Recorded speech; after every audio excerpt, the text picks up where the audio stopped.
interactive. So I'll be asking you a lot more questions and also getting a lot more replies from you, and to kind of get a feeling also from how you are in the course so far, whether or not you've understood all the kind of reading material, what's being discussed in the lectures, and of course, if you have any questions, please feel free to ask whenever you want. So, just to have a quick kind of recap, how are we finding the reading material? Okay, it's I know I gave you a little bit more than usual maybe in the last 2 weeks.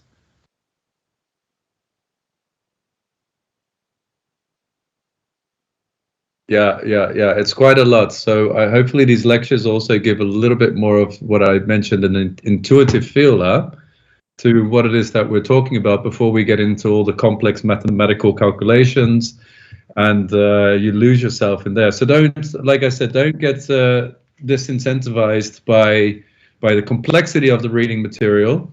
It'll all start making sense as it kind of, the intuitive approach starts falling down on you, and then from there you'll feel more confident, especially also in the complexity with random control trials. There's a whole bunch of different ones. It's not anything done in the last year or two. It's been there for quite some time. And of course, it started off in the medical field, and now it's gone to kind of more the development field. So it's a lot of different work being done by different academics, and a lot of different conversations taking place as well. So it's good to kind of just try to see if we can, through discussions and things, create clarity for each other. And of course, like I said, please ask questions. There's no stupid question. You can just ask a question, and then everyone can start thinking the same way and saying, okay, that's what we meant. That's what we realized together. So let me just start by presenting. So we'll start with my presentation for today. So today we'll be covering randomized controlled trials, and I will again give some examples, and one example case from a project which has been implemented in humanitarian response, and that's also with a randomized controlled trial. So we'll go a little bit into depth about that as an example, and before that we can maybe start off with some quizzes. So let me just, so everyone can hear me fine? It's all good? Okay, all right, fantastic. Well, thumbs up. Okay, so here we go. You can all see my lecture? Oh. Okay, so you can see it now? Oh, fantastic. Okay, good. All right, so I've given you some reading material to do. And one is, of course, quite a lengthy case by Cassie and et al. 2012, which was quite an influential piece of work, especially because it also kind of laid the groundwork for how research is conducted, and also about the steps that needs to be taken in order to conduct research. A lot of the times, what we're looking into is, how do we solve a particular problem, or how do we look at a particular issue, and how do we make a design around that particular issue. Now with Cassie, of course, they looked very much into institutional reform, or how institutions function and how that can be improved by given different treatment. So if you take an institution by itself, there was a lot of discussion around the development aid kind of group and international community about, are these institutions in different countries, and in this case Sierra Leone, are they effective in creating positive change? So in economic growth, or more activities towards vulnerable groups, marginalized groups? Are they able to implement certain projects? And there was of course, a lot of kind of contentation about, is this happening in a positive way? Is our impact being realized? If we are funneling money through governments, does it end where it's supposed to end? And of course, this has been a quite a long debate for quite some time. If you read a very influential book by Dambiso Moyo, which is called Dead Aid, it again sparked a lot of this conversation about, does aid development funding towards government actually have the proper trickle-down effect? So does it actually reach those who it was intended to reach, and did it have the desired impact, or did it just get kind of eaten up with financial kind of costs within the institution itself? So there's all different ideas around that. And here in 2012, they were already asking those questions. They said, okay, so there's not much evidence out there, especially in the academic literature, that how institutions can be strengthened or how they can be reformed. What works in practice, what doesn't. So they looked at, okay, how do we evaluate the effects of specific reforms? And of course, there's a difficulty in measuring institutional performance.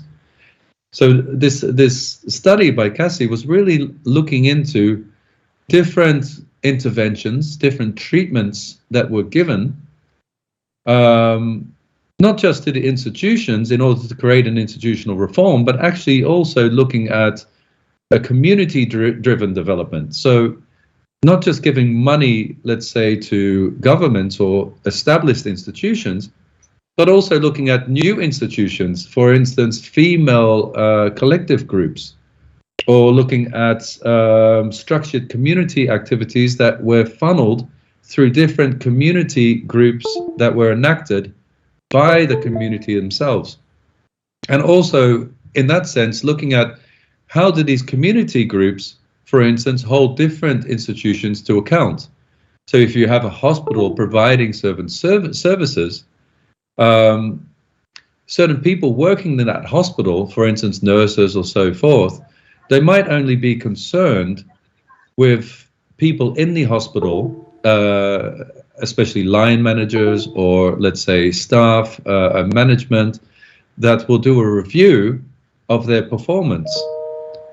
And that might be limited, of course, to the success of any project being kind of included into a hospital functioning. In other words, if you were to try to increase the functioning of hospital and also to improve staff members within the hospital, their performance, how would you go about doing that, and how would you also monitor the improvements?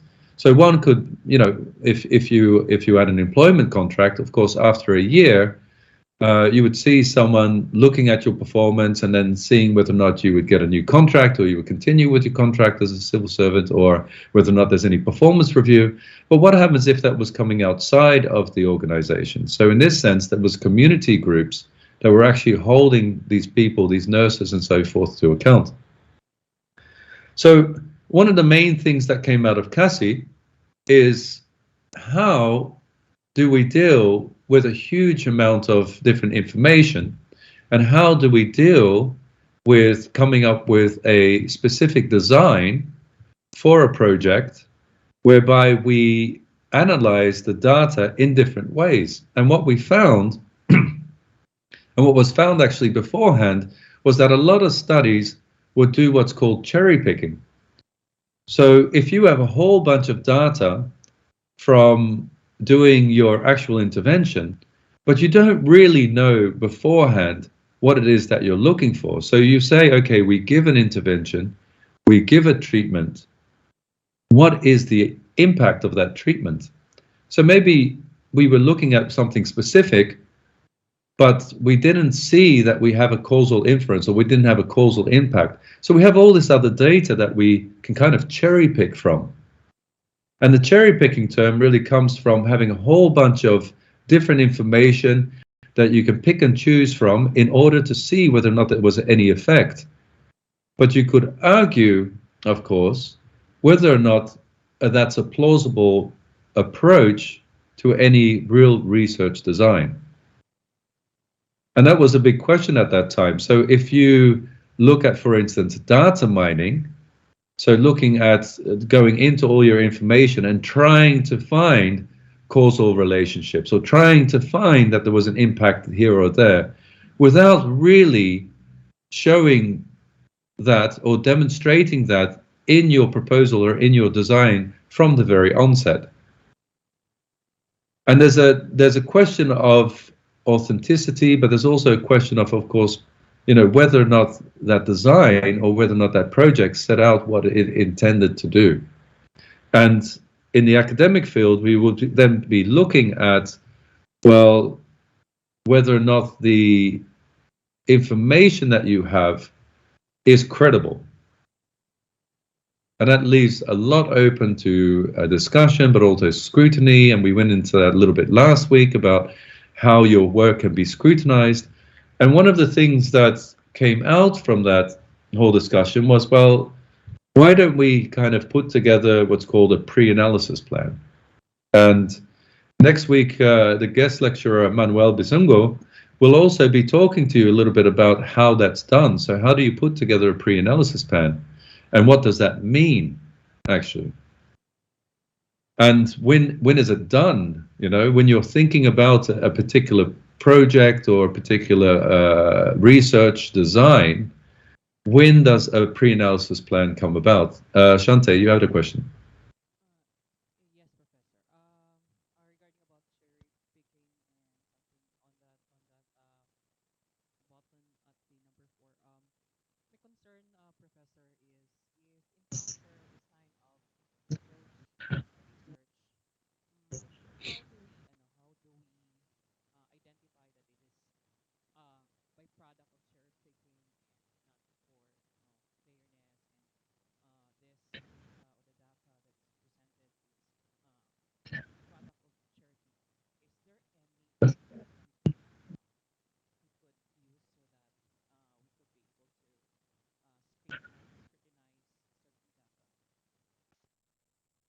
Yeah, so the first thing, it's a good question. What I was just getting at is actually this pre-analysis plan, and that's really the thing that we use in order to show exactly, if you've read the pre-analysis plan of Emmanuel, you'll see that he already has defined what his hypothesis is. So he's designed his approach, his problem, his hypothesis, and his outcome indicators. So he's literally also already presenting to you his work and saying, I am going to look at this intervention, I'm going to look at this treatment, and through that treatment, I assume through the hypothesis that certain outcomes will come about. For instance, if we give training to farmers, that the farmers will be better off in such a way that they can grow crops better, be more resilient against climate, and they can have a better income. So all of that is already blueprinted in that pre-analysis plan. So from an academic perspective, we can already tell this is exactly what Emmanuel is going to do in his research, and this is what he's going to report upon in his final documentation. So when he starts publishing his actual reports, you can already see from the pre-analysis plan, this is what he set out to do, and this is what he's accomplished. So there's no room really there for cherry picking anymore. Or even if he did, he would have to substantiate considerably as to why he deviated from his pre-analysis plan.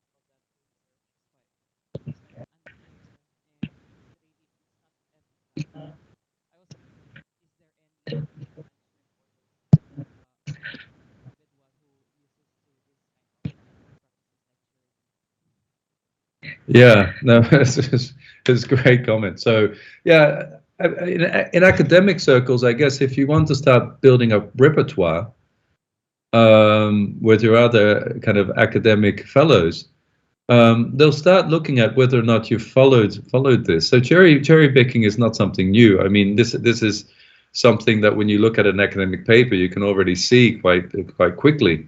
And I guess the repercussions is, I mean, you won't be jailed, that's for sure. But there are ethical concerns, yes, for sure. But I think if you want to kind of build up your career as an academic, then cherry picking is definitely not the way to go. Especially if, like I said, you don't substantiate as to why you deviated from your initial kind of design. And you know that it can happen. It can happen from various reasons that you set off with a particular research design and it changes, huh? So as you can see with Cassie, they looked at a whole bunch of different indicators, and they could have continued looking at different indicators in order to try to see if there was any causal impact by doing data mining or doing cherry picking, but it would have substantially lowered the credibility of the paper. And this paper really was the groundwork in saying, well, I think this is kind of the reason that the way that we're doing this is in order to create a kind of credibility in our work, and to set kind of a framework for how research is done across the board. So yeah, Shante, if you do this kind of work in data mining and you don't really substantiate as to why or what happened in the project, what went wrong, yeah, people will start raising a lot of concerns, or simply you won't get cited anymore. And it's yeah, if you want a good job in this career, it's not going to really help you that much. Okay, so let's continue on just to the next slide. So I'm going to start off the morning with a little quiz just to get everyone fresh and thinking. So just read this this quiz, random sampling versus random assignment. Just read the question for a bit and then we'll go over to the poll. And then you can go in and provide your answers.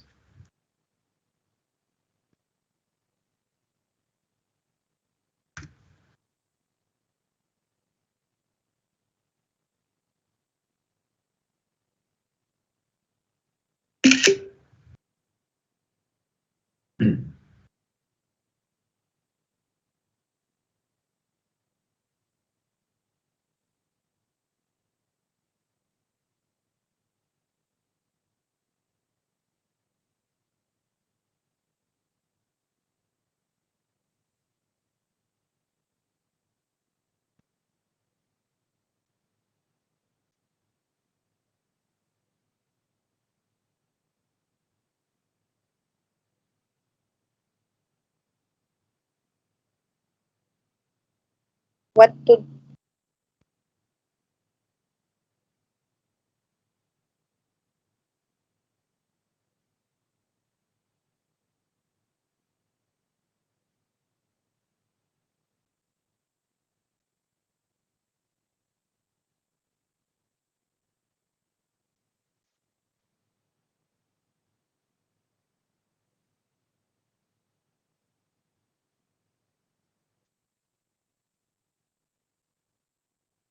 Sorry, did someone have a question? Oh, there we go.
So try to think a little bit about what the difference is between random assignment and random sampling.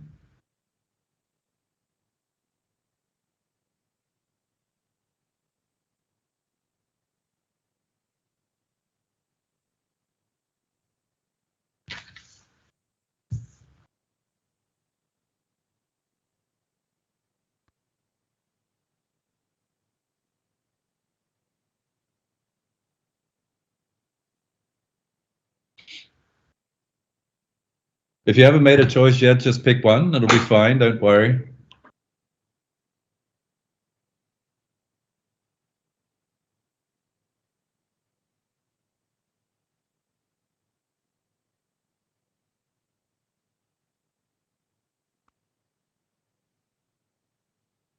As a hint, try to think about also what is an experiment. Yeah, which one of these answers actually looks at an experiment? Excuse me.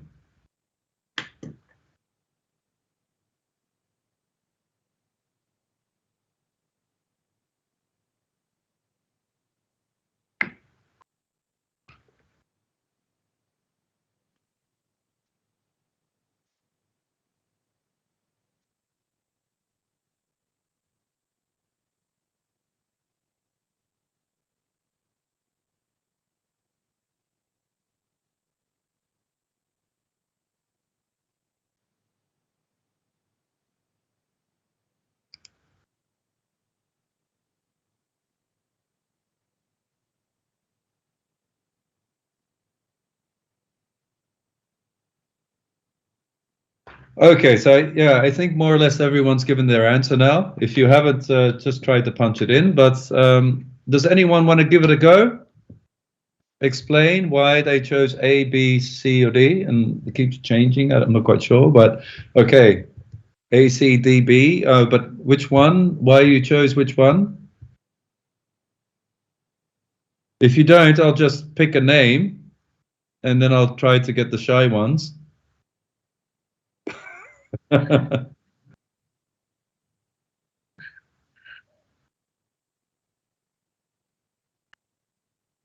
Shante, you're quite active. Thanks. Go ahead.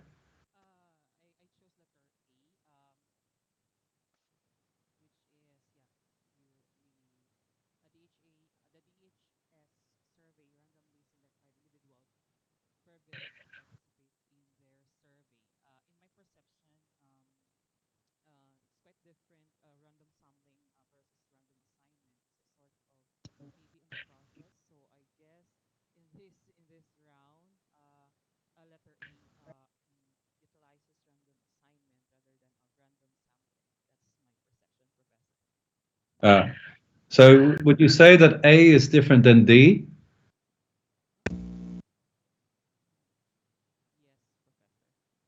Why? Why is that?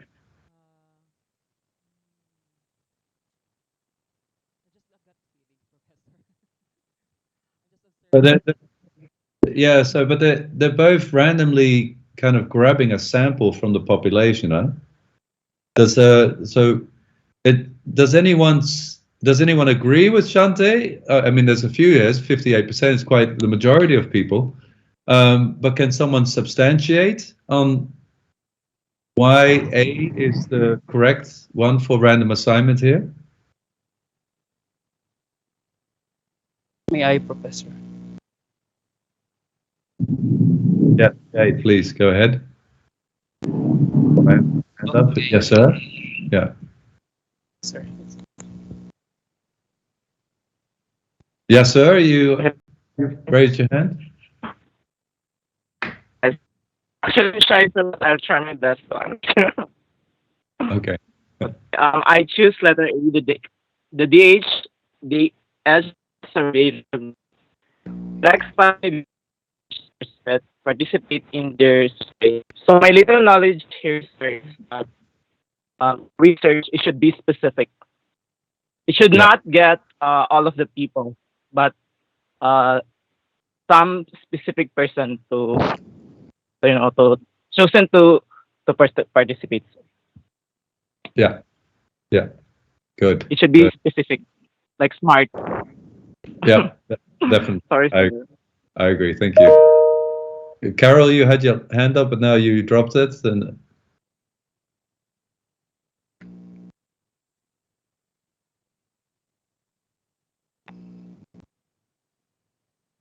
maybe Dave, can you share your ideas? Yes, sir. My answer is letter C, and I don't agree with letter A because I think it's a plain random sampling. I chose C because of the word random assignment. It shows here randomly allocate. Well, that is just a guess. I can see an experiment in letter C. Yeah. Yeah. Yeah. So Dave is actually correct here. It's C.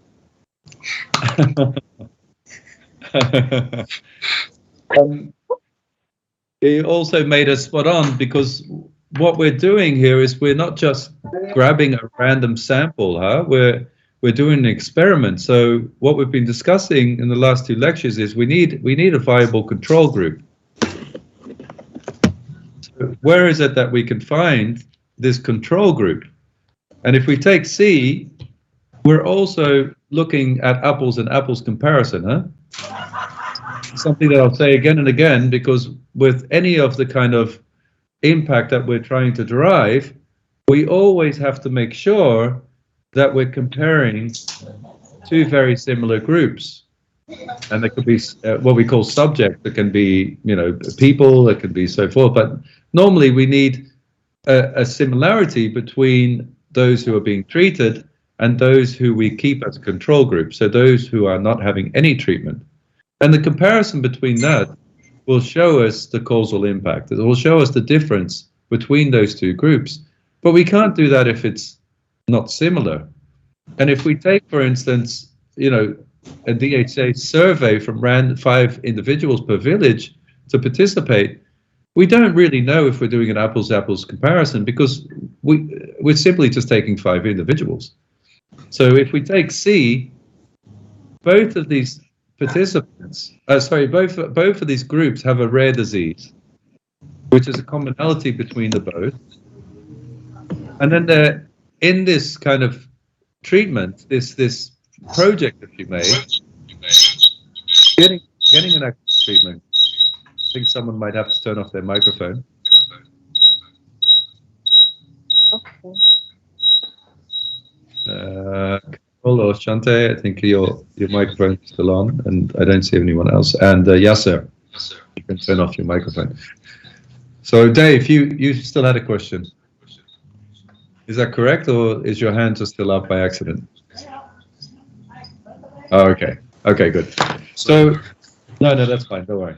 So, what we're trying to really look at here is an experiment, something that we have a control over, that we can look at. Okay, this is the control group, and this the group that's getting the treatment, and was randomized between them. So we have this test population or this sample population, and we've randomized about that. And what's very important, and we'll discuss that a little bit later as well, is that by doing an experiment on this group, because of the random variation between those, the heterogeneity, let's say, if we look at a heterogeneity balance between the different covariates or characteristics, if you may, then we can see that we're doing an apples and apples comparison, which is extremely important in order to infer a causal inference, a causal impact, an impact of your treatment on that particular group.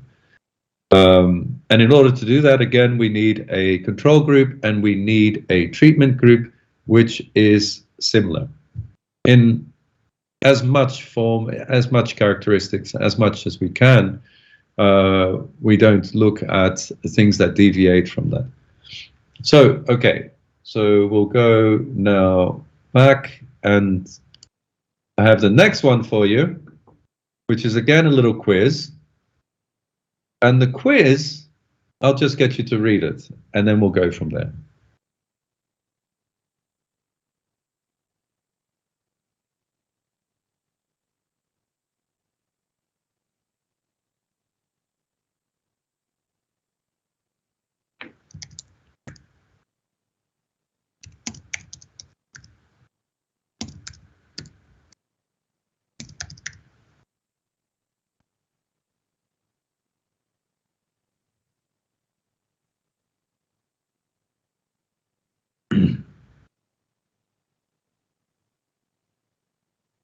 Carol, did you have a question?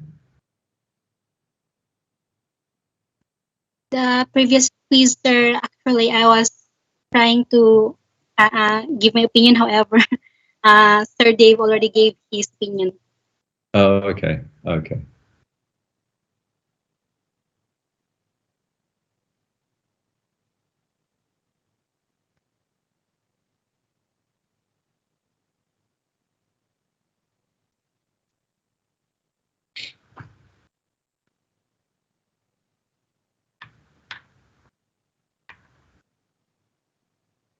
So just to clarify, if you don't know, inferential means that we're inferring something causal. So causal conclusion from a study or something like this, if it wasn't clear to you already.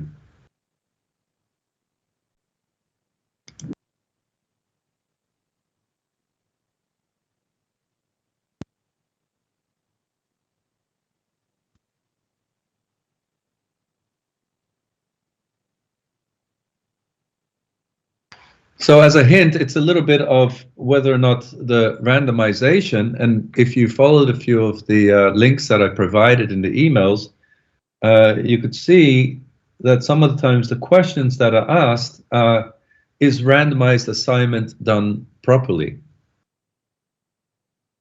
Is it actually randomized?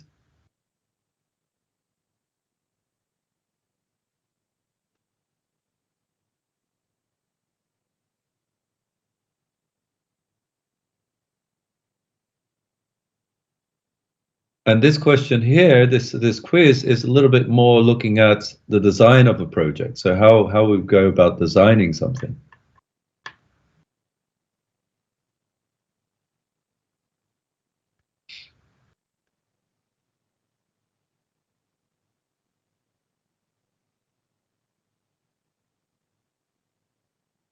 So does anyone want to have a shot at this to explain which question is descriptive and which one is inferential? How are female and male owners own business different? So here we have a case where, a researcher is doing a study on gender and small garment business in a developing country. So she implements a survey of 100 small businesses, 40% of which are owned by females, the rest by men. And she implements a random demand shock. So she puts in an order, and that's the treatment. And by putting in the order, she tries to look at specific questions. And the research has 2 questions there. So Shante, do you want to have a go?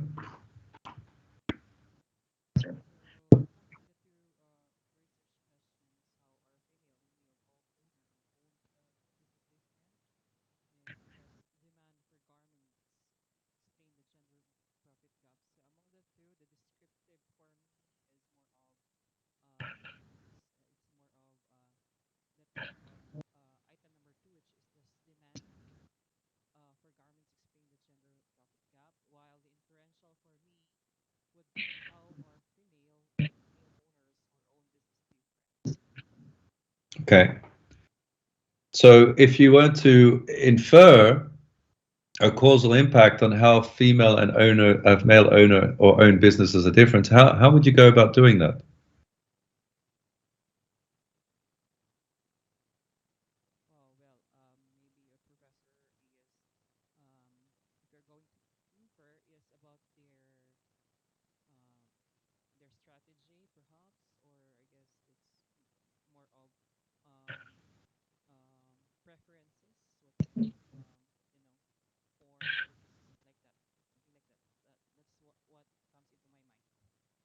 Okay, good.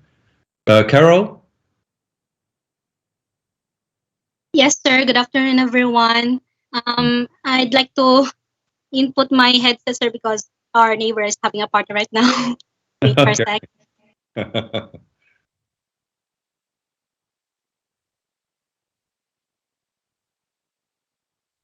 Okay, am I audible? Yeah, I can hear you. Okay. For this quiz number 2, sir, for me, the research question, the descriptive research question here is the first option, which is how are female and male owners own business different, because it asks how does they do their business through their own their gender. So it does not actually ask for is there a cause, or that the difference between their, what we call that, the difference between their profit. So she's asking for yes. So for research, inferential research, for me, it is the option number 2. Does demand for garments explain the gender profit gap? So this question number 2 asks for if you are a male, would it be, or would it impact your profit as a garment owner? Or if you're a female, would you have a bigger profit because you're a female? So maybe that's my opinion anyway. Yeah. No, fantastic, Carol. Thank you. Carolyn? Yes, sir. Good afternoon. Good afternoon. Okay, so for me, sir, so question number 1 is a research question that is inferential because the researcher wants to compare the female and male owners or compare the businesses. So then yes, sir. Then the question number 2 is a question that is descriptive because the researcher wants to describe or wants to explain how the gender profit gap. So that is my opinion, sir. Okay, great. Yeah, thanks. We'll have one more. Maricor? Good afternoon, everyone. Good afternoon, Prof. Hi. I agree with Ma'am Caroline Reyno that in question number 1, it falls on inferential, and question number 2, it is descriptive. Number 1, inferential, because it is given there 40% of which are owned by females and the rest by men, meaning we infer if 40% goes to female, meaning 60% goes to male. Mm-hmm.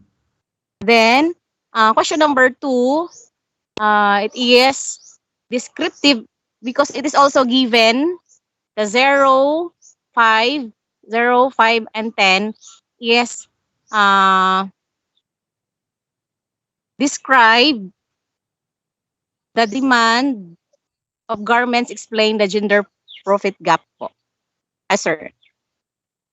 Okay, well, great try, everyone. And the difficulty about this is it's not really one or the other is the right question.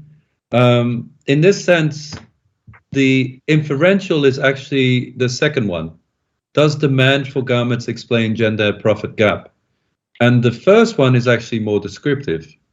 And it makes it a little bit complicated in that sense, because it really depends a little bit on how the question is framed within a research design. You know? So you could definitely, I mean, some of the arguments that you gave were very good. But what we always really need to look at is what is causal. Can we draw a causal conclusion from the study? Can we infer that something was caused by something else? So the Y and the X. So does demand for garments explain the gender profit gap? But you can say, okay, well, a demand, if you increase a demand, which is a treatment, does that at the end have any impact on a gender profit gap, or a question of that sort. So it's really about what you see here a lot of the times is how do you frame the question, and you need to think very carefully about that in order to look at differences between one that's descriptive and one inferential. And we'll go into depth a little bit more about that, because it's a very kind of intuitive feeling, if not. But at the same time, you should be asking yourself those questions each time. Is there a Y? Is there an X? Is there a treatment? Is there an impact? Is there a control group? Is there not? How do we frame a kind of causality or causal impact by the design that we have? And then from there, we can start fleshing out, let's say, a research design, and then building on a hypothesis and so forth. So yeah, this is a little bit of a tricky question that I've given you, and there's not really no wrong or right answer. But the second one is a little bit more inferential in the way that it shows that we can draw kind of causal conclusions. Yeah. Okay, we'll go to the next one. So have a read of this one, self-help group interventions. This is a little bit reflective of what you've been reading in the Cassie document.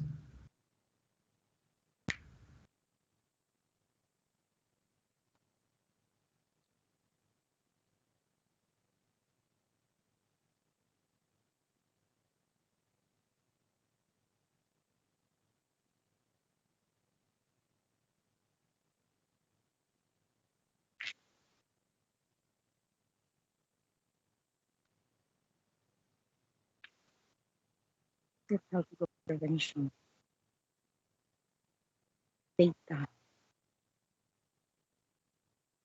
We randomly select 200 out of 400 villages and selected villages. This is G and accept all women who wish to take part. We leave control villages untouched. Data. We randomly sample 5 women from self-help group in treatment areas and 5 random women. We estimate effects using simple differences in means between the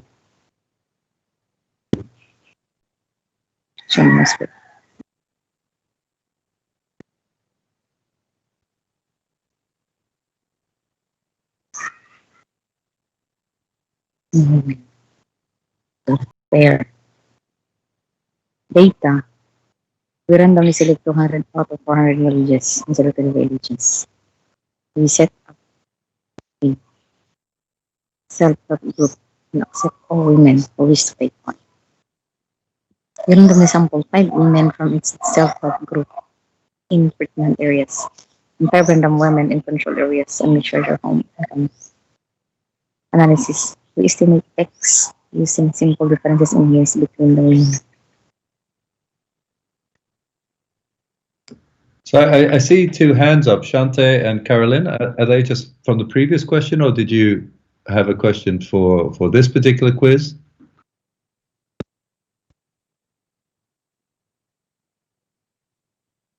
Okay.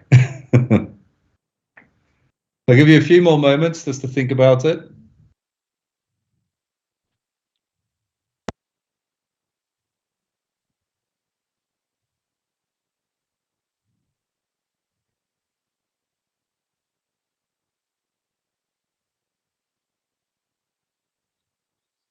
So try to see whether or not randomization has been done properly and whether or not there's any problem in the randomization. So that's my hint.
Avelina?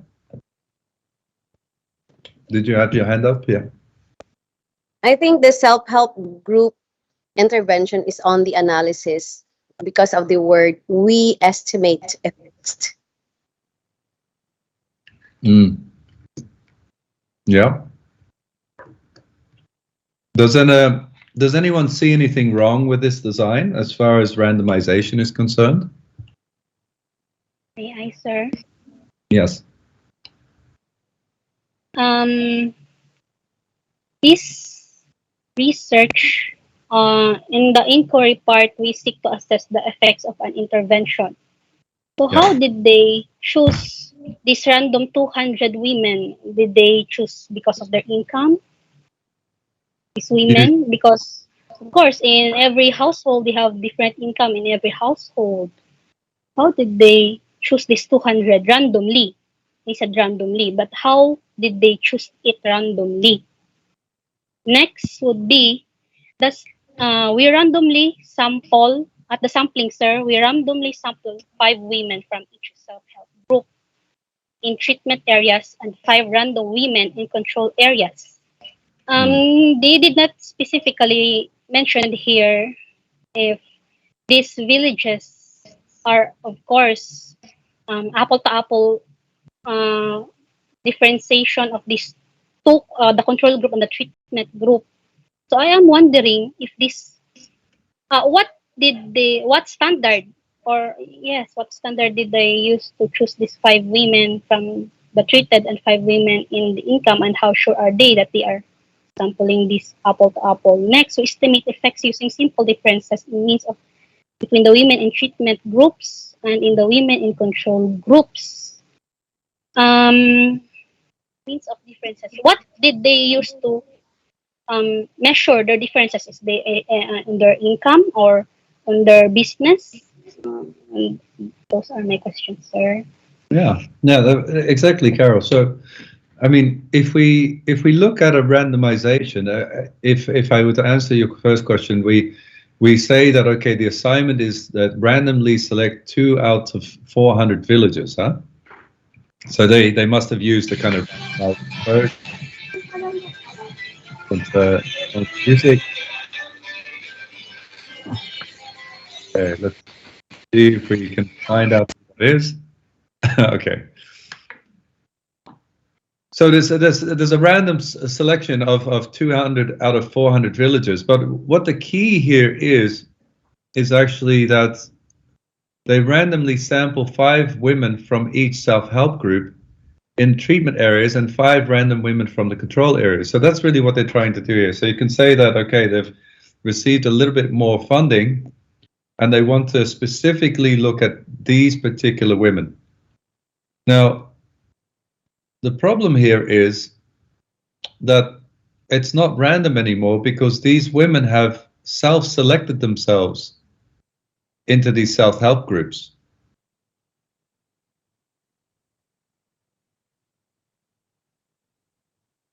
So they say They volunteered. Some of them they volunteered. So if you look at the assignment, in selected villages, we set up a self-help group and accept all women who wish to take part.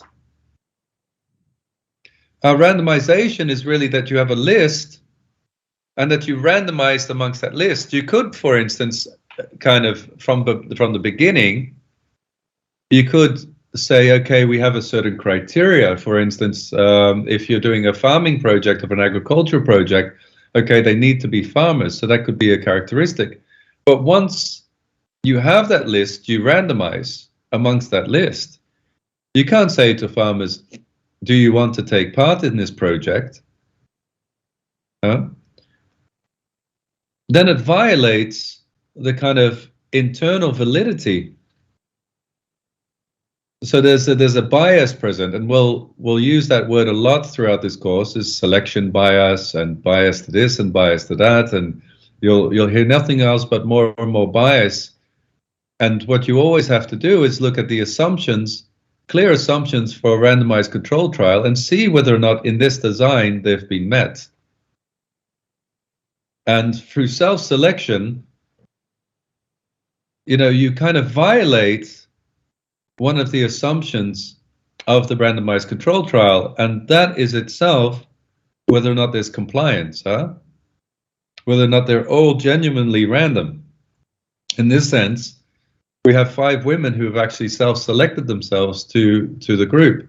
So you violate this randomization. So you could also say that these 5 women that have chosen themselves, these might be women who are themselves quite well off or not, but the question is, are they a good comparison to other women within the other villages? So are we really doing an apples to apples comparison? And that doesn't seem to be the case, because we can't make sure, we can't give validity to the heterogeneity between these both groups being balanced. And balanced meaning that there's a similarity between the two. So we're really doing apples and apples and not pears and oranges, or oranges and apples. And I know Mindanao has a lot of fruit, so we can continue on. But yeah, that's really what it comes down to in this quiz, is just making sure that when you look at a particular design and designs of your students or in the future, whether or not or your own design, you should be asking yourself constantly, do I meet the different assumptions for this particular tool that I'm using? And we'll go into assumptions more and more as we start looking at other tools. I gave you a link whereby a similar thing was happened with people who were, through a lottery, chosen to take part in a particular schooling system in the United States. But then, after they were randomly chosen, they took it upon themselves to self-select into that university. In other words, that school. They said, okay, I want to participate in that school or I don't. So by self-selecting yourself, you automatically violate the randomization of the actual design. And then we have to deal with that. We have to try to figure out, okay, so this has happened. Usually from the beginning, from the onset, you can already show that within your design. So it's very crucial for you to think about the design that you're doing and whether or not it matches these assumptions and it doesn't violate, causing any bias. So in this sense, when we violate it, we need to start looking at, okay, are there other tools that we can use? And instrumental variables is one. We'll go into that much more in depth in later lessons. But we can also look at, well, can we change the design somewhat? I mean, is there something that we can do to this design whereby it does then become random? And does anyone want to give that a shot? To share their ideas on how we could change this research design in order for it to have an internal validity? In other words, that it does abide by the assumptions and doesn't create any selection bias? Does anyone want to give their ideas?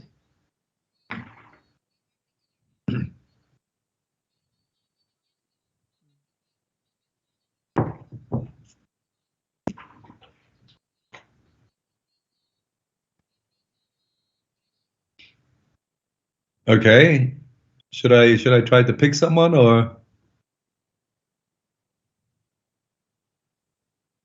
maybe what I could do is I can give you an example of a project in Congo which looked at gender-based violence.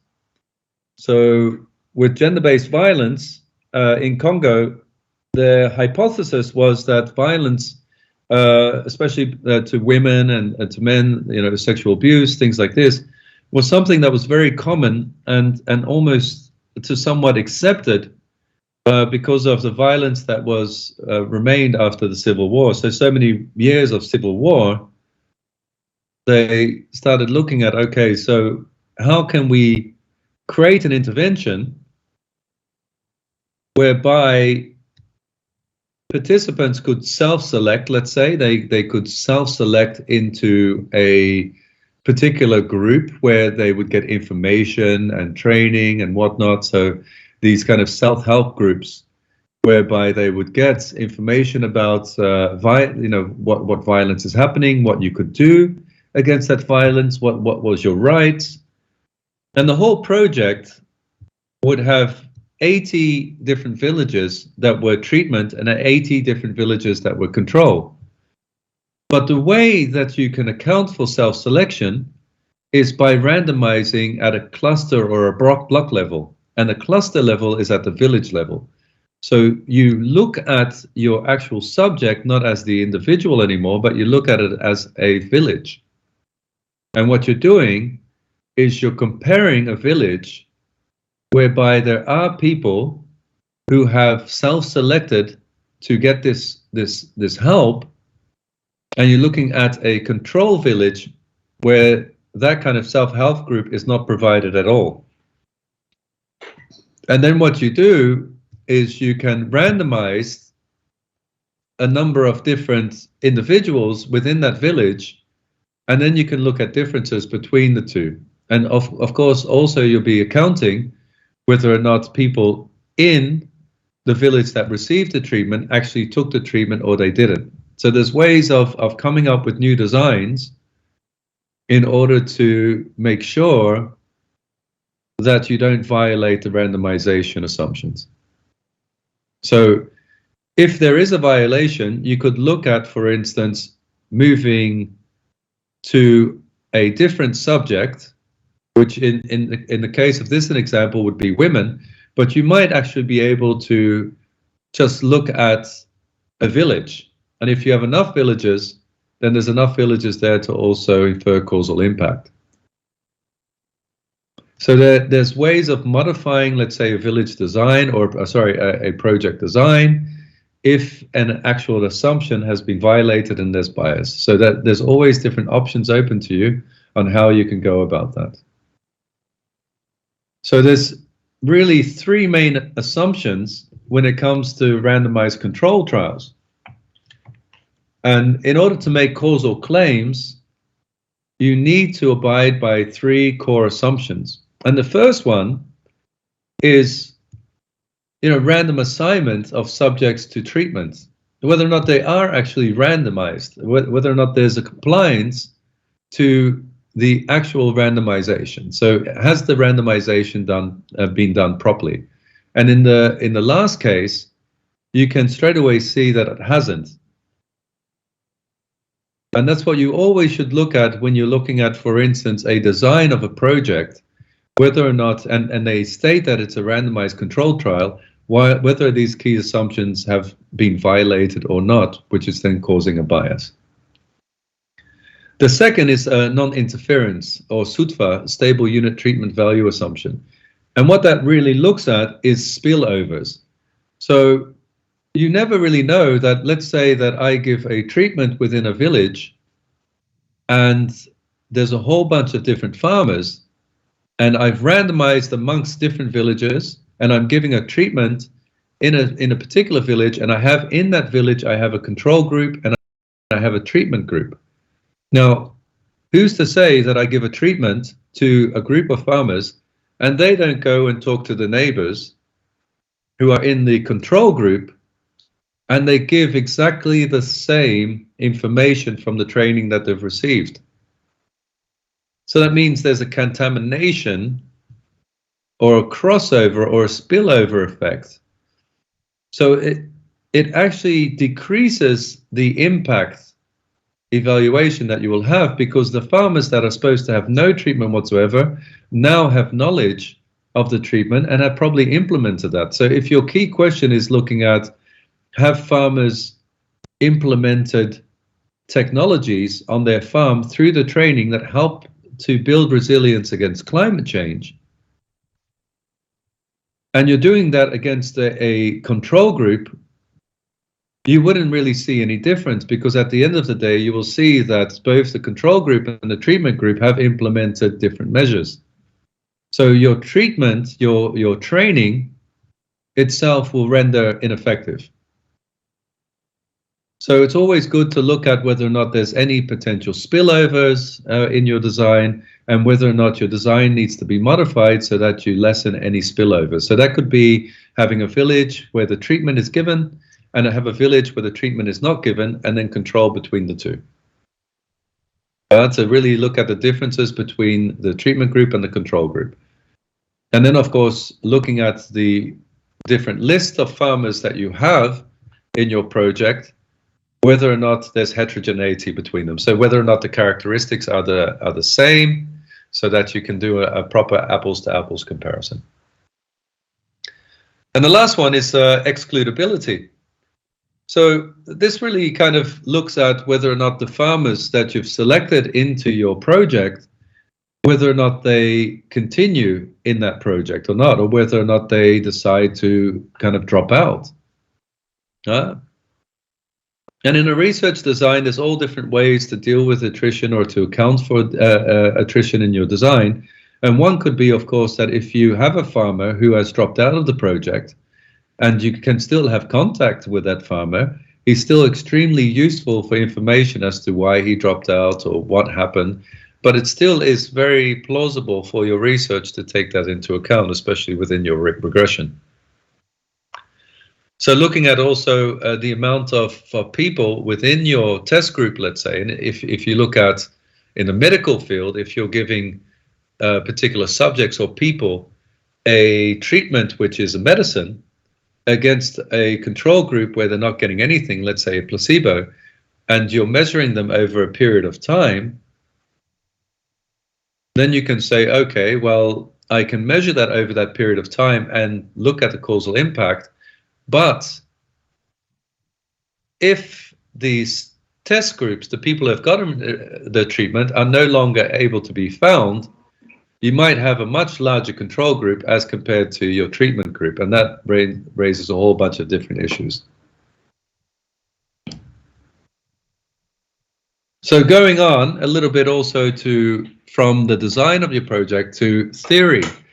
A lot of the things that we think up on in our designs have to somehow form themselves in an idea of how we see the world.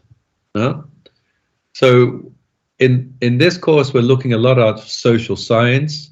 So we're looking at things that fall into the social science realm. We're not looking at the natural sciences. So we're not looking, for instance, on how plants grow, or you give an intervention to a plant and then seeing whether or not that grows for that plant. We won't be doing that here. But we're starting to look at social science phenomenon. So we're looking a lot at giving treatments to particular subjects and then looking at the impact. And in this case, in social science, a lot of the times we're interested in looking at the theories of how things work. And we're trying to see whether or not our study or our research design is consistent with that particular theory. And there's different degrees of depth within those theories as well. It's just, how much are we trying to explain?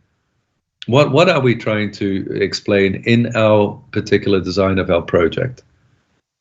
And we can have, one particular claim, or we can have a bundle of different claims.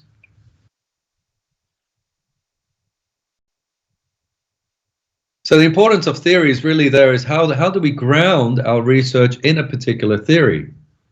So how do we look at, for instance, a research that's focused on learning a causal effect, X on Y, and that this never takes place in a vacuum.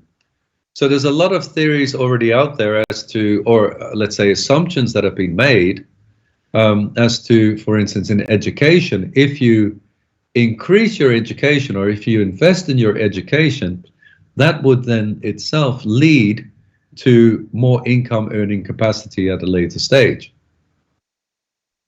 And that income earning capacity, the link, let's say, between education and income, there's a whole bunch of different theories out there. So when you do your actual research, you say, is what you get out of the research, your impact, your analysis, is that consistent with a particular theory, or is it not consistent with a particular theory? You can never say that, this theory is wrong And if you did, I mean, you'd have to be very, very kind of firm in what your causal claims are.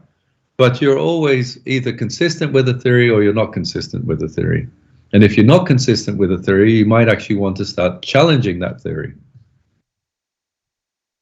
So theories are really our model of the world and are really important of how we generate a hypothesis.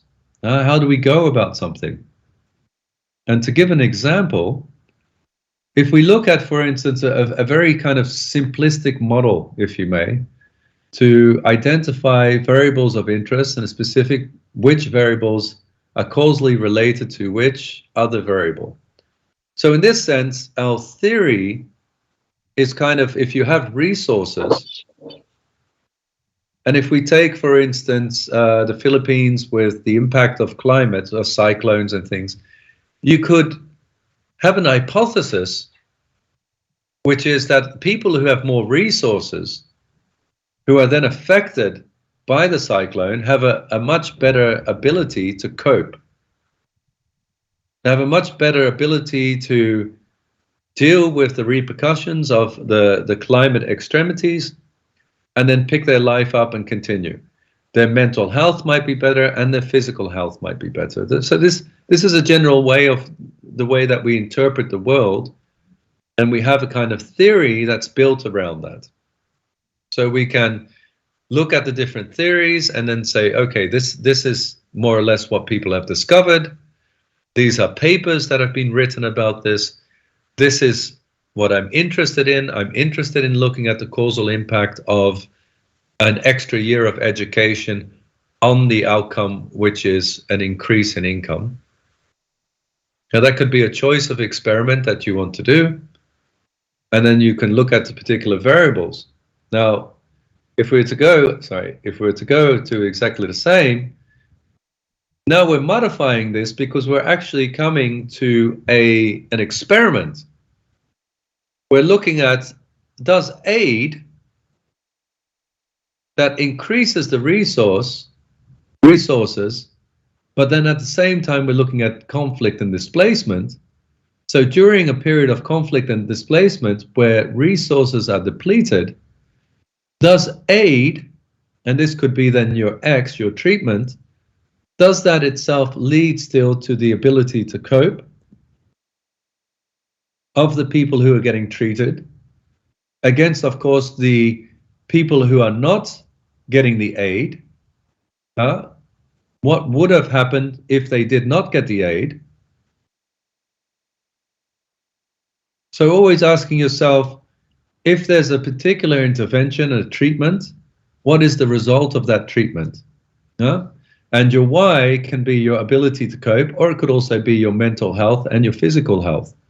So you could devise a question by saying, aid as a resource, provided as a resource to X amount of people within a community, would not just increase their ability to cope, but would also improve their physical health.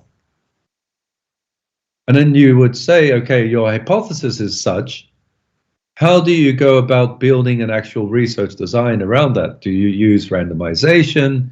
Do you use instrumental variables and difference in difference? So these are the kind of things that we'll start be looking at in the next coming weeks. So how do you go from just a simple theory to an actual project design? Shante, you had a question? Yes, Professor. This model, simple model from yesterday. I think your speaker's off. Yeah, there we go. Okay. So this simple model from yesterday, Professor, is only for short term. How about for long term, goals? Did you mean for this one particularly? Yes, Professor. Yeah. So I mean, theories are kind of consistent over time. So unless there's a paper that challenges it and then kind of changes the theory altogether, it's kind of consistent over a longer period of time. So if you look at aid, you can look at, say, okay, this intervention had an impact, and we can infer in a kind of structured design where we say, okay, this is the baseline, so the zero, and then we look at a given period of 3 or 5 years. But yeah, you're right, Shante. What happens in 20 years, or what happens in a longer period of time? Huh? Do we go back and do we look at that? And there's definitely a lot of papers that have done that. And I'll park that question for now and come back to it a little bit later when I show you the actual example. Huh? And then I'll explain a little bit also as to, you have your particular design, you have your budget to do that, you infer a causal impact that's consistent with an actual theory, but what happens in the long term? Is it still consistent? So we'll get back to that question in a second. Well, very good question. Thank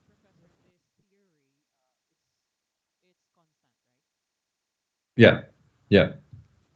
It's a constant theory, unless someone comes and challenges the theory, and then the majority agree that the theory needs to change.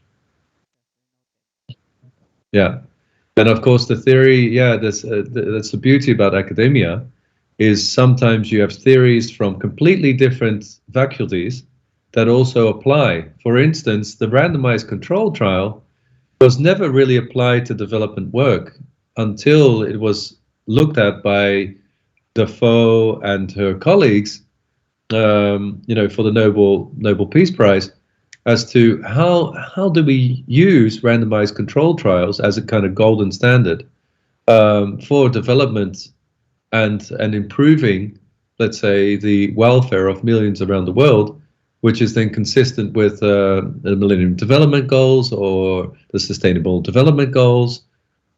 Shante, you had another question?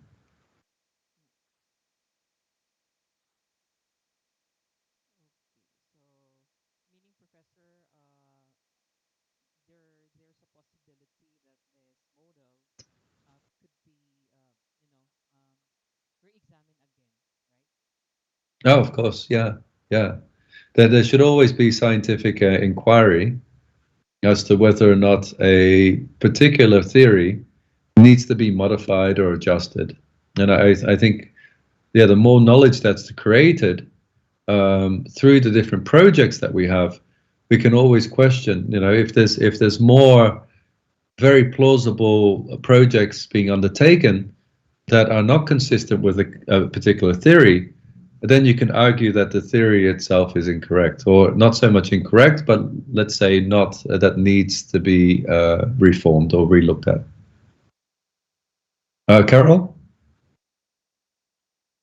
Yes, Professor. Regarding to Sir Chante's question, that if a theory is to be changed, it has to be restudied. Did I catch the right Yes. idea, sir? Yes. Yeah. We have, what if the theory that we are trying to challenge, the right term, we base our knowledge on the theories that is just related, not directly related, sir, but not directly the theory, but it is related. Our deductions will be valid? Yeah, no, for sure. I mean, that's the good thing. It really comes down to what is your hypothesis, huh? And how does your hypothesis fall within a particular theory?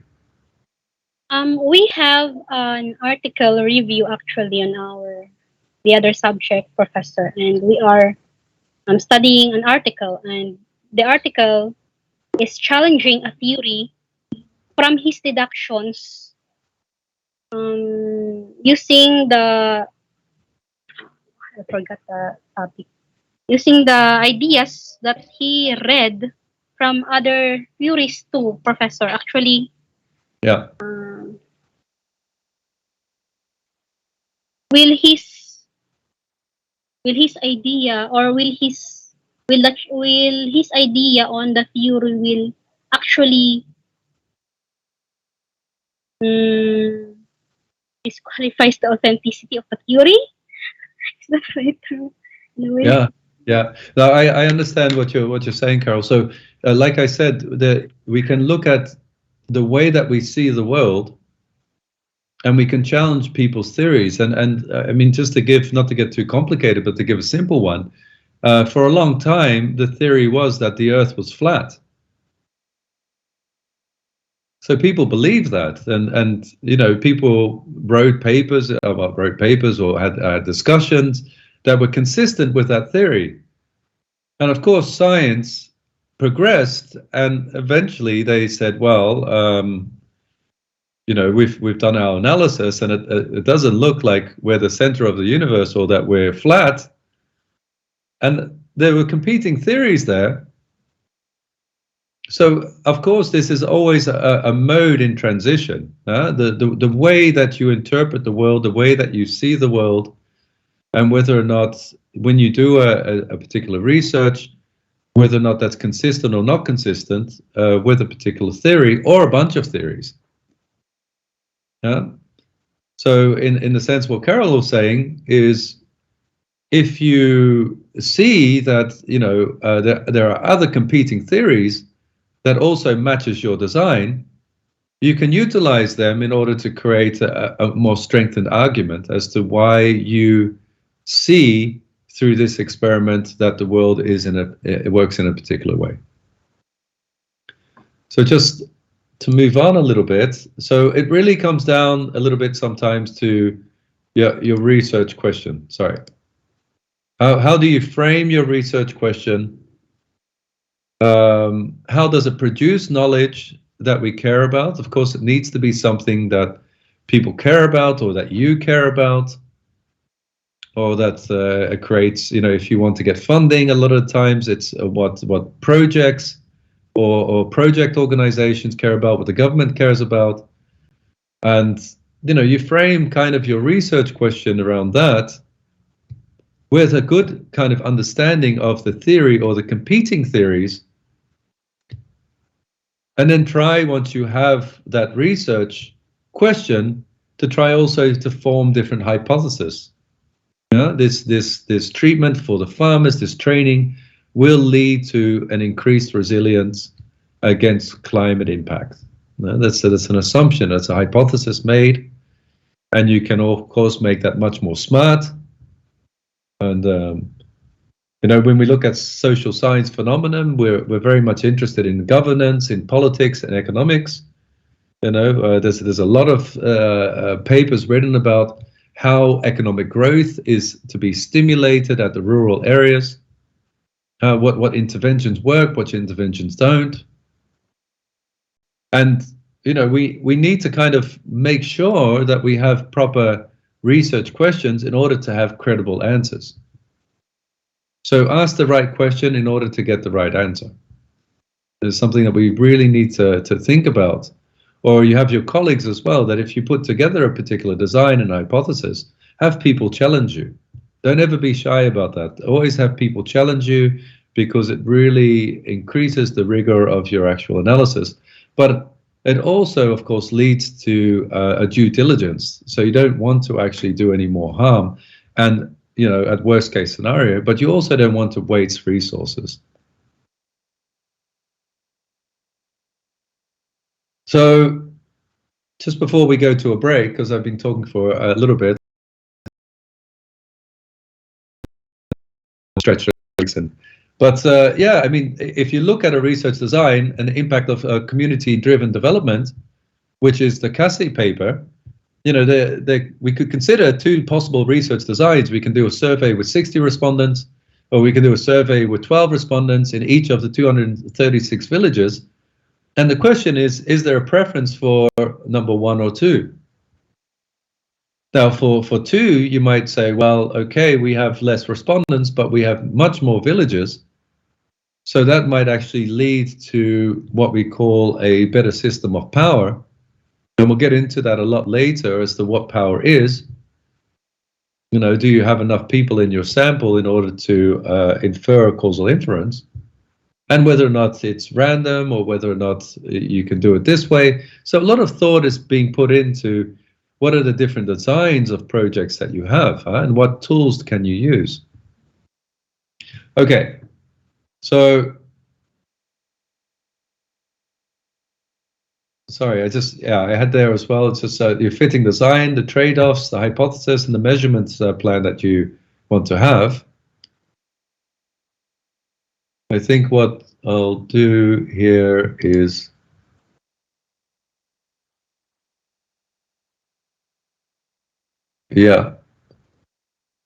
So just before we go to a break, I'll just give a quick little example. Sorry, Shante, you had a quick question maybe? Yes, Professor. Can you turn again the slide? I think your microphone's off. Regarding the previous slide, Professor, we were taught in statistics about the random sampling. There's a percentage, there's specific. Can we apply that one also?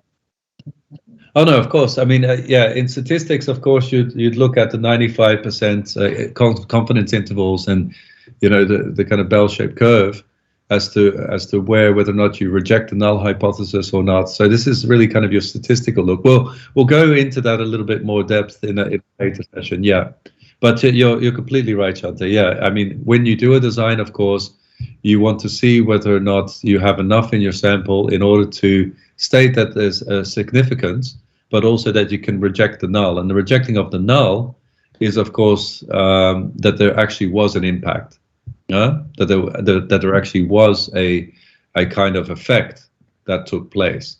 And then you, of course, in statistics, you would have learned also your type 1 and type 2 error, whether or not you properly rejected or didn't properly reject the null hypothesis. So yeah, you're completely right. So just to let everyone quickly just read over this. So a campaign where someone visits a home to talk with the family for 15 minutes to share health information. And if you're interested in the effect of a specific information, then your control should still have all of the other components. So home visits with 15 minutes and so forth. And from this example, which I'll leave up, what it really comes down to is, you know, how do we look at a particular design and how do we look at a particular control group? So if you have a partner community and health organization that wants to do home visits and they provide particular information, and that's done in one village, but you have exactly the same community health organization in another village, and they simply don't go and do home visits. They say, well, we hand out pamphlets from the, you know, from the organization if people come, but we don't do home visits.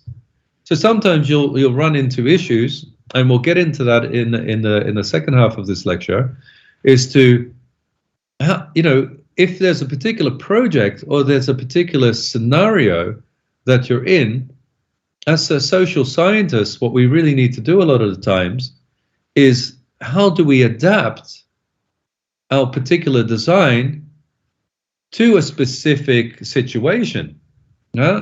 As social scientists, that's one of the most complex things that we'll have to get our head around, is saying, okay, we'll come up with this fantastic kind of design in a vacuum, and what we're looking at is where we have 200 villages hypothetically, and we have these community health centers in all of these different villages, and we take 100 villages which we are as control, we've randomly assigned all of them, and then we have, you know, 100 villages that are going to give a treatment to an X population and the other is not. And then within the treatment group, we have a whole bunch of these health organizations that say, okay, well, the treatment is that we go and do home visits for 15 minutes and we explain to these people all the data and all this kind of information in order to see whether or not that information leads to, let's say, better health of children.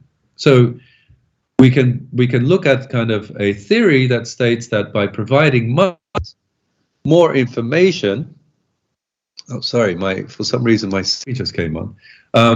But if we provide mothers with more information about natal care, that should result in better child nutrition.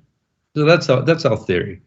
And our hypothesis is built around that as well. So by providing more information, we assume that the children's health will increase, and we'll find different measures and different variables on how to measure that increase in health. Now, what happens if, for instance, all of a sudden, half of the villages and these health groups turn around and say, yeah, but we simply don't do home visits? You're stuck with a bit of an issue.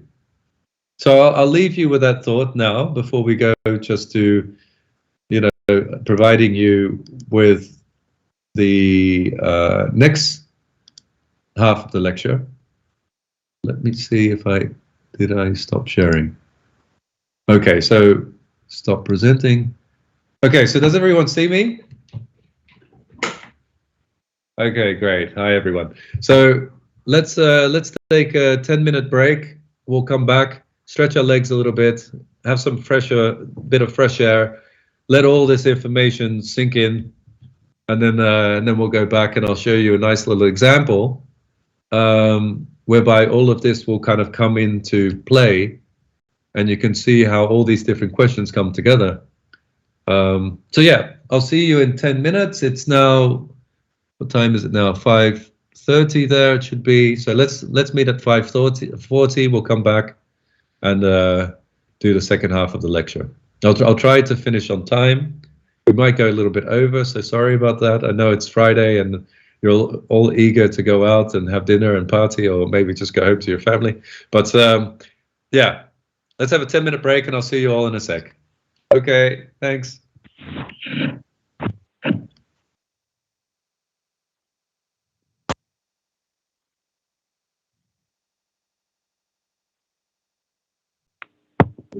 Mga Pimo guys.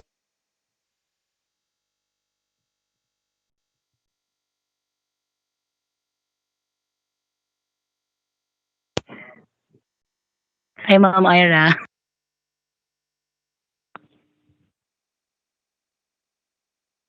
Hi, Ma'am Avi.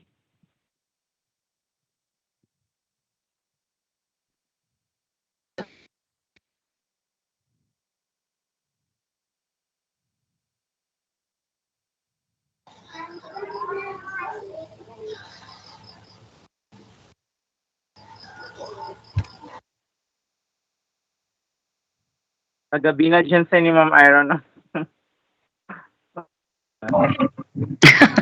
Front out.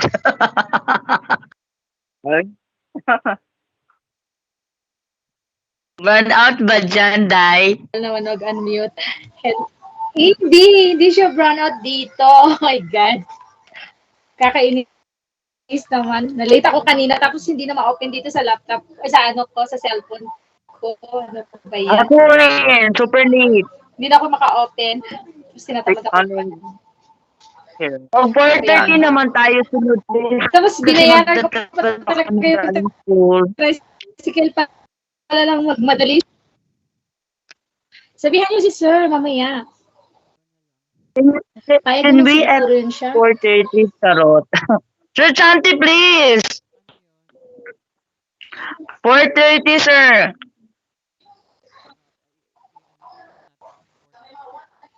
Yes po, kasi magta-travel pa kami galing school. Sir Chante, Oo, mamaya sabihan si ano, sir. yung USM account lang bang allowed pumasok sa klase na ito? Yung USM account lang ba? May isa kaming kagrupo hindi makapasok dito.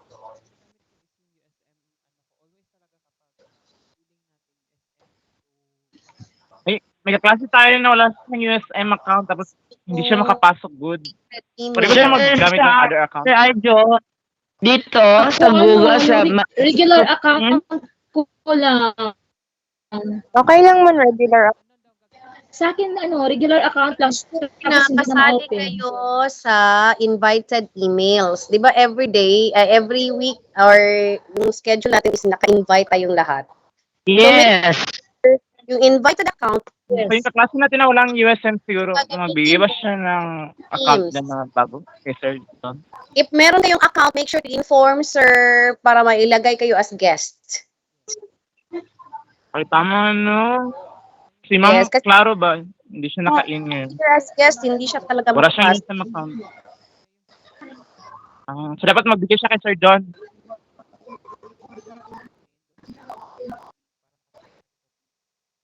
Oo, yes sir, Yun nga, Chan. Di pa kasi siya fully paid. Ay, sorry. Yan, di siya nakabigyan ng account gusto.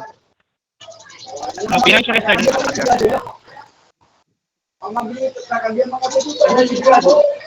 May pasok ba bukas kay Sir Mark? Yes.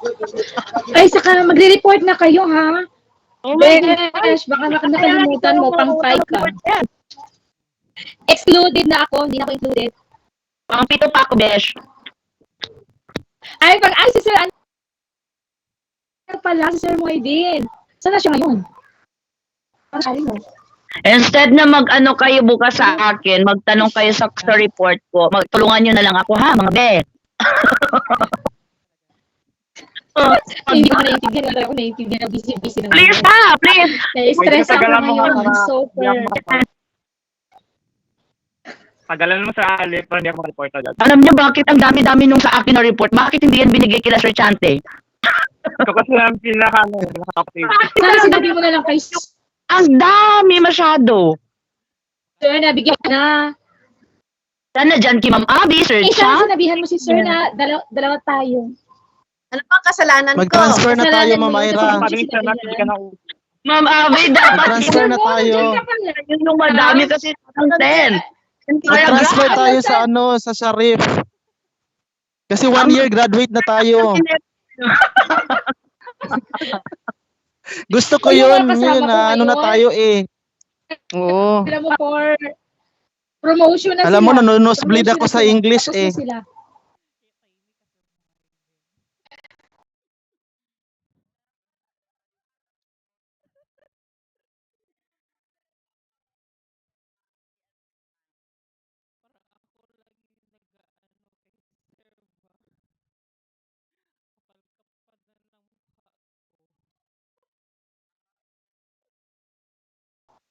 Oh, doon lang tayo sa doon Ang problema ko ay hindi lang Abby and Sir Chan. Ako problema ko, hindi ko kasi insult ako itong mga lessons.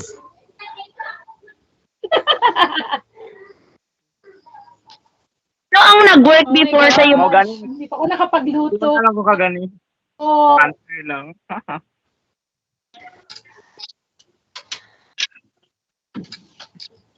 Ay, nakaka-stress kasi ito. Ilang araw na akong gumagawa ng last, nakakainis. Ano yung Masaya last? ako face to face ito. Ano yung last, Ma'am Ira? Ano yan? Learning activities. Learning activities namin. Ay, hindi na ako nagagawa niyan, Ma'am Ira. Meron ka dyan? Dagdag lang yan. Meron, pero hindi ako Nakakainis kasi nag-print. grabing talino nung bagong namin eh. Bagong principal kasi namin, masyadong matalino. Hirap makabay. Ayaw mo yun, mahawaan ka ng katalinuhan someday. Sana all I hope so. Ay, nag-forward si Ma'am Claro ng email niya. Parang i-forward mo kay Sir Don para ma-invite. What's the question?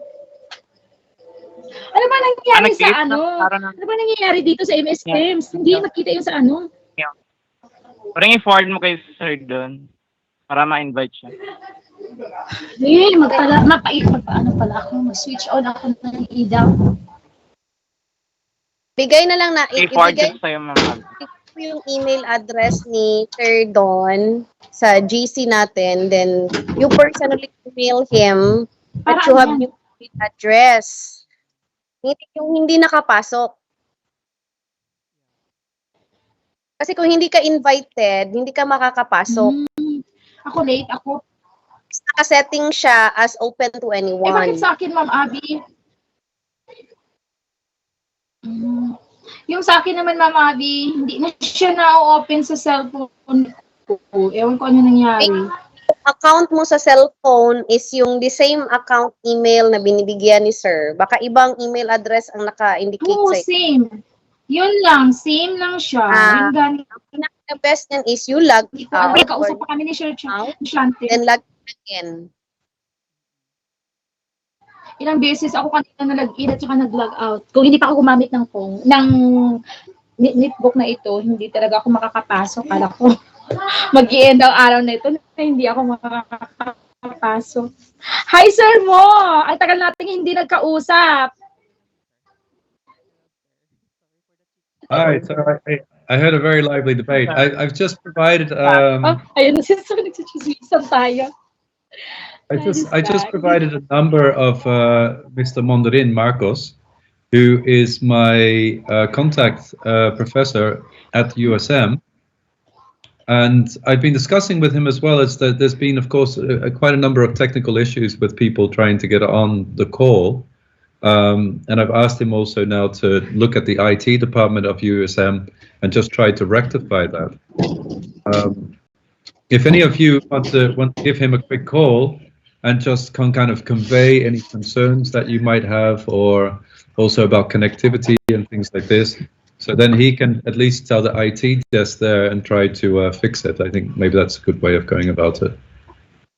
And any other concerns that you want to relay as well, so that I can take them into account for future lessons. Pardon. There are some who wants to be an attendees who are not included in the invitation email. Okay. I will just type in their new email address so that next time they can join the meeting. Yeah, please do. Yeah, because I was provided a list by USM. Some of the email addresses I saw they bounced back straight away. So there was, of course, and some of you have been able to send me, and some of you haven't. So it's been a bit difficult to look at who I invite, who I don't, and then of course, unfortunately, the connection with MS Teams, some people simply don't have access. So I hope all of that will be rectified. But if any of you want to call Marcos, please do, and just kind of explain to him the situation as well, so that they can at least rectify that at the IT desk at USM. It's been a little bit complex in that I've relayed that as well, is because normally all my lectures go through Wageningen University, and the students there are not always external, so they have no trouble also with internet connectivity of coming onto the call. So it's been a little bit difficult, but I'm pretty sure everyone that didn't take part in the lectures will still be able to follow up and be up to speed with everything that I've provided as far as learning material. But it might become a little bit complex after the guest lecture next week. No? So I already informed also Manuel about using Google Meet, because he wanted to use Zoom or something like this. And it was quite funny because he said to me, well, Zoom and MS Teams works really good in Uganda, but Google Meet doesn't. So I'm going to have a call with him today and try to see if I can fix that problem on his side, so that next week it can be a really lively and kind of interactive session without any of the technical difficulties that he breaks away or that we have to call back in. So fingers crossed we get all that done. But let's continue. So we don't have that much time left, but I will go again to showing you the presentation. Just give me 1 second. I'm just going to get some water.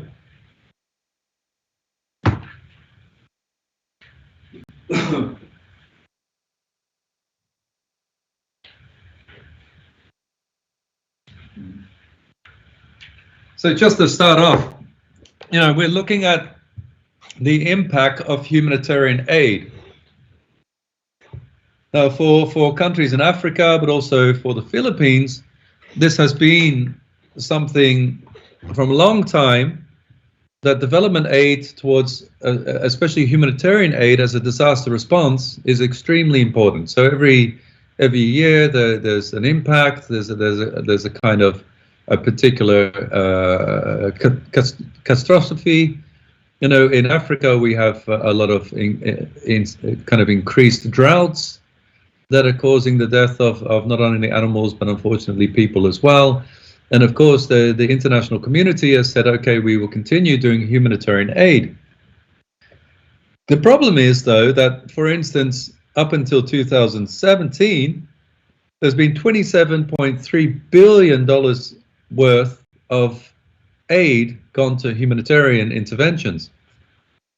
And specifically for those who have been forcibly displaced, so displaced from their homes. And little is really known about the impact of these different interventions, this humanitarian aid. What is the impact? Is it a good impact? Is it a bad? What does it lead to? And the big question there is why?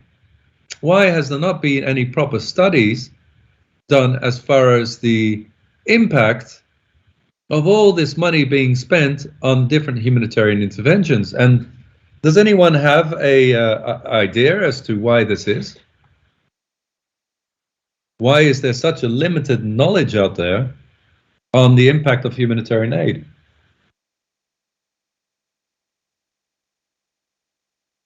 Can anyone give an idea as to why?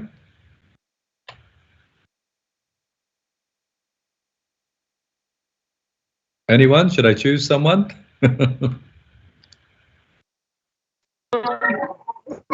Prof, can you please pardon the question? Okay, sorry, my apologies. So when we're looking at humanitarian aid, a response to a particular disaster, in this case, there is a conflict and a huge amount of people have been displaced. Now, humanitarian aid is provided by international community through different projects, but there's been a lack of scientific knowledge built or scientific papers written on the impact of this humanitarian aid. And can anyone kind of answer why that is?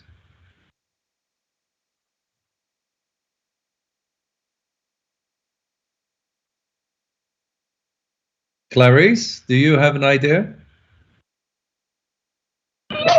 Can I, Prof? Yes. I think it was a big impact for the humanitarian aid, especially for those conflicts, and of course disaster preventions. And I think when I was in the humanitarian days before, I mean, I am in the local government, local non-government NGO, non-government organization, which is IMAN. So other country funded us, like USAID, but their what do you call it? But the budget is not directly from our organization, but it's directly for the CRS, or the Catholic Relief Services. And it's a big thing because we CRS been provided us about the disasters preparedness interventions for the vulnerable communities, especially for the municipality of Paglat, GSKP, somewhere in the Maguindanao, who are really experiencing a high risk flood in their area. So what we come up with that intervention is to look for the possibilities on how they are going to make their lives more knowledgeable for the preparedness. And I think the impact of humanitarian aid is bigger than, for me, I think it's more big than the government, what do you call it? Not the government not the government supporting the other project. I think humanitarian aid, I think the humanitarian aid had have more impact. I Okay. think so. Yeah. Okay, that's good. Okay, so just to come back and reframe the question a little bit more, is if there is humanitarian aid provided, like what was just said, and we do feel that it had more of an impact, the problem is here that we don't know. Because there's not enough scientific evidence to state that this money that has been spent was spent properly. There's simply no research, not enough research at least. And the question is, why is there not research being done? Of course, you do your monitoring and evaluation. If you have a project, there's a monitoring and evaluation, but we're talking about a scientific study, a causal inference, a randomization. Okay. Yeah. So in this sense, if we're looking at a scientific inquiry as social scientists, you can imagine that during a conflict situation, and to give an example, in this case is the Eastern Congo, which is at the moment one of the largest humanitarian interventions in the world, because the amount of internally displaced people, all these people are moving and going into Eastern Congo, and they're living there in these sometimes for a short period of time before moving on. And there's a huge amount of budget being provided every single year, and this is for this RRMP program. So we're looking at 30 to 40 million per year, which is being provided. But this RRMP has said, well, we haven't really done much scientific inquiry. We've done our evaluation, of course, has the money gone to where it's supposed to, but we haven't really looked at whether or not any of this money has actually led to a causal impact on the specific areas of interest. And in this sense, the distribution of common household items, clothes, soap, jewelry, cans, mattresses, cutlery, everything that you can think of when you are displaced in order to kind of fend for yourself and fend for your family, make food, sleep on a mattress, these things, these very basic, have a tent, have a roof over your head, being protected by the elements. Those things are provided, but what does that actually lead to? Now, what kind of scientific questions can we be asking? So, in this sense, the intervention that's provided is that RRMP gives a voucher of $75 to selected households. Now, how do they select those households? Those would be the questions as social scientists. For a project, they might be saying, well, we want to reach the most vulnerable people, the most vulnerable households. So they have a vulnerability score, and of all the different places, we'll take one big area where the IDPs are living together with the locals, and we know who the IDPs are, and then we have a vulnerability score. So we go there and we look at them, and we, on the basis of this vulnerability score, we say, okay, they are vulnerable enough or not vulnerable enough to receive our intervention, this $75 voucher. And of course, sometimes the question is there as, well, how do we look at this vulnerability score? Is it plausible enough? Is it not? But let's take it as a given for the moment that this vulnerability score is done properly. And they have this line at the bottom that you'll see, those receiving nothing and the beneficiaries. And if our MP was to come to us as social scientists, and they were to say, well, we provide this $75 to these households that we have identified as being vulnerable, but we want to know whether or not that had the proper impact.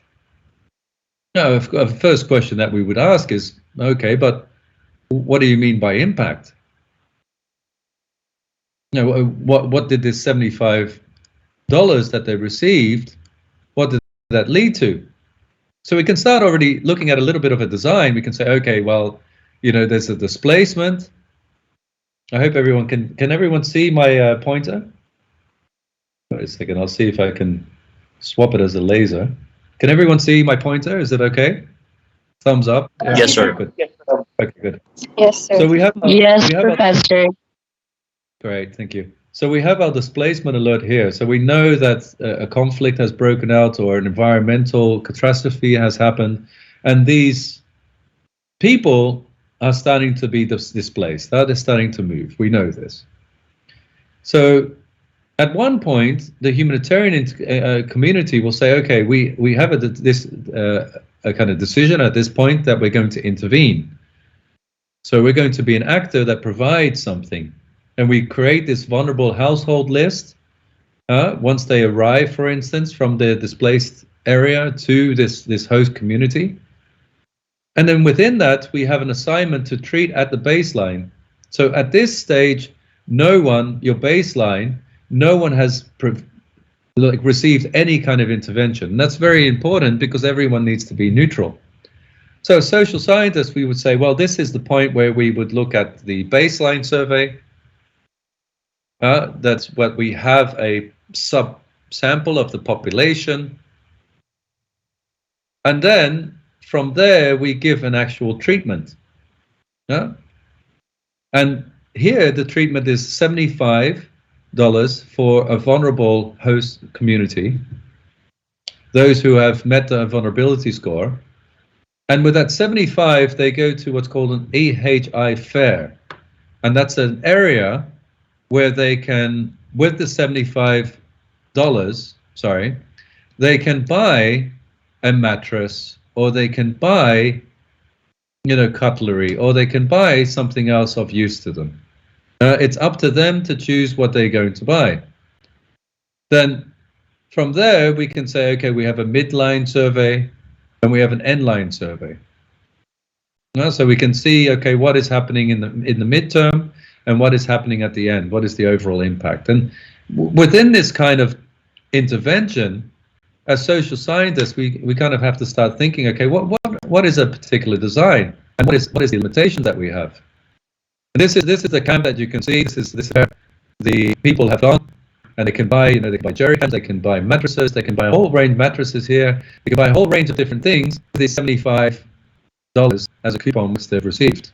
So now they can come here. You see them all coming together. So the question is, how do we learn about impact? What would happen if the person had not received this voucher? The kind of causal impact between the control group and the non-control group.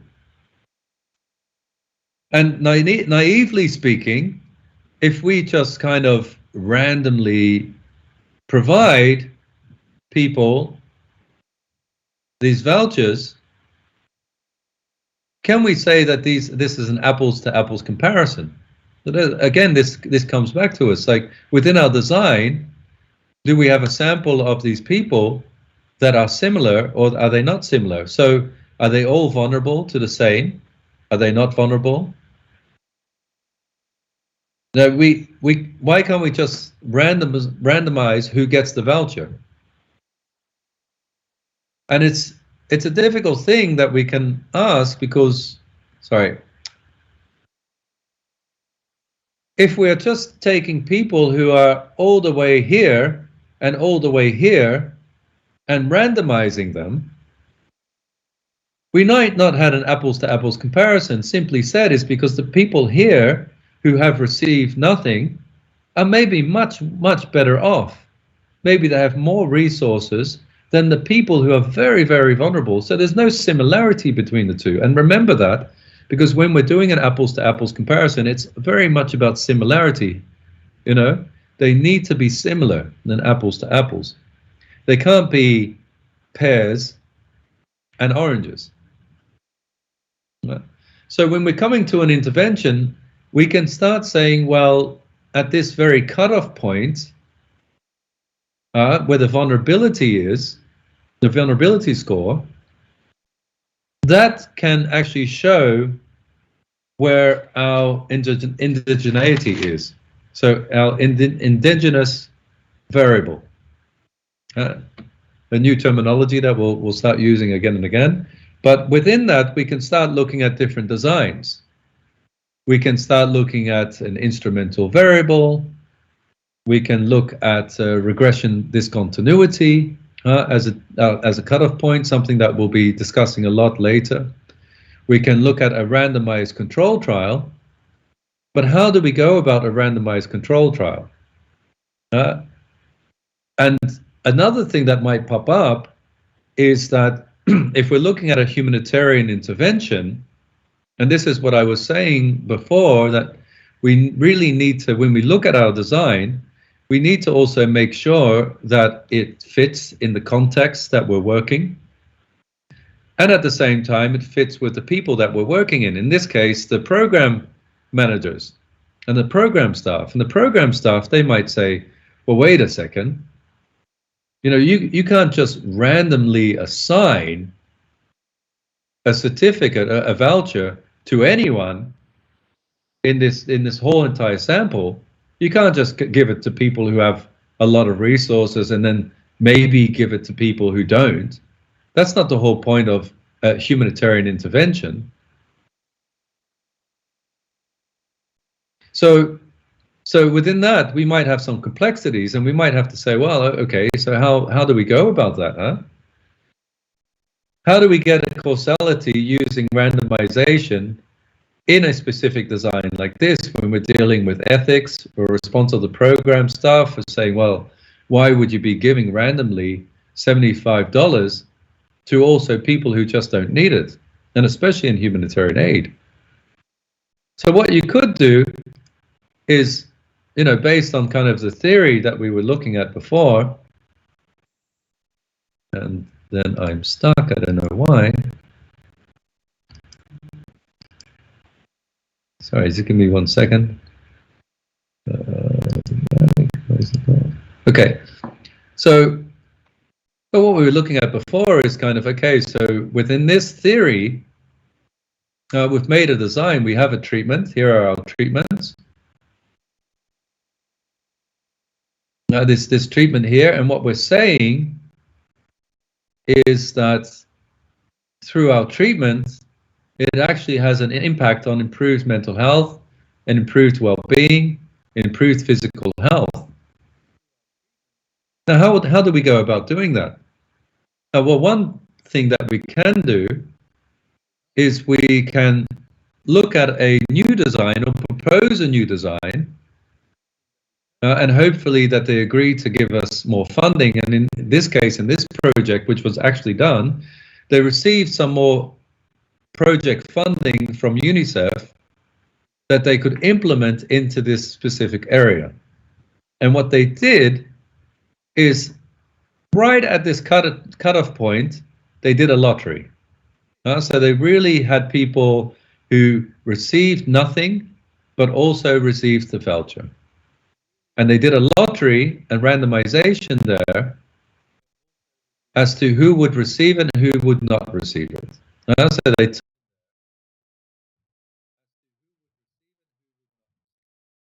took 140 households just below the vulnerability score who entered into a lottery, so just around here, and 70 out of 140 received the vouchers and the other 70 didn't. So that's your control group. And you could do that because the lottery, being around this cutoff point, meant that people are very similar. We're doing the apples to apples comparison, so they're very similar in that case. In lots of ways, the people who met this vulnerability score, either at the cutoff point or just over, are exactly the same. So the experiment here was to take a subsample of 140 households and then randomly choose who gets the intervention and who doesn't. Now, they did that in 7 intervention sites in 25 different villages in a place called North Kivu province, as you can see, and in total there was 488 out of 976 households who receives the voucher. So 488 did and 488 didn't. So more or less that calculations. It could be sometimes a little bit off, but just for this example, we'll just continue. So we have a control group and we have a non-control group, a treatment group as such. And our question is then, okay, so from this design, these people, they have these vouchers, they go and buy these mattresses, they use them. We have our baseline survey of 0. Now, for some reason, my mouse has gone. Just give me 1 second, sorry. Very strange. Okay, there we are again, yeah. So we have this situation where we did the baseline survey. Okay, so we have 856 households were visited. And then we have an end-line survey of 769 households were interviewed 6 weeks after the market to learn about the outcomes. And this is, again, a question that was brought up earlier by Shante is, well, you know, what kind of time period do you put on your intervention? Do you put 6 weeks? Do you put 6 years? Do you put 10 years? And for this case, the project partners, UNICEF, who provided the funding, they said, well, this is a rapid response. We really want to see what the causal impact was in 6 weeks. No? As social scientists, we can ask some different questions later on, but for this, the system in which we need to work was that we were provided 6 weeks from the baseline until the end line survey. We were provided funding for giving vouchers, and that was provided then to these 856 households. And within our design, we could do a randomization around the cutoff point, and we can look at a control group and a treatment group, which is a apples to apples comparison. So as social scientists, we were able to do that in the context of this actual project. Now, the things that we started looking at is, you know, what would the vouchers have an impact on? So in cooperation with the partner,